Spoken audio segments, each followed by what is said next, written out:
স্পিকারকে জামাতের এমপি বলে ইসলামিক দৃষ্টিতে সংসদে এই কাজ করা যাবে না, এই কাজ শিরকের দিকে ধাবিত করে। সংসদে অনেক সদস্য প্রবেশ করার সময় চেয়ারের প্রতি কোনো সম্মান প্রদর্শন করে না, যাওয়ার সময় প্রদর্শন করে না। এটি বিশ্বব্যাপী সংসদের প্রচলিত নিয়ম। ঢোকার সময় হয় মাথা নত করে কিংবা সালাম দিয়ে বা বের হওয়ার সময়ও সম্মান প্রদর্শন করে তারপরে যেতে হয়।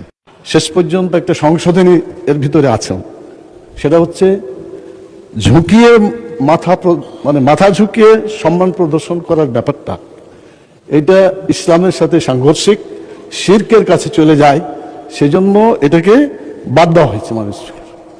তো আমি মাঝে মাঝে খেয়াল করি, সুন্দরভাবে আপনি সালাম দেন, আমরাও সালাম দিই, জবাব দিই, কিন্তু পরবর্তী পর্যায়ে একটু দেখা যায় এরকম করে একটু ওই আগের ঝুঁকনটিটা এখনো আছে, আপনারও আছে, মাননীয় ডেপুটি স্পিকারও আছে।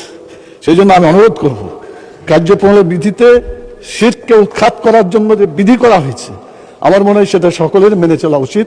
এতে নেকি হবে, গুনাহ থেকে বাঁচা যাবে, কালকে আমরা এটা উপকার লাভ করবো। ধন্যবাদ মাননীয় স্পিকার।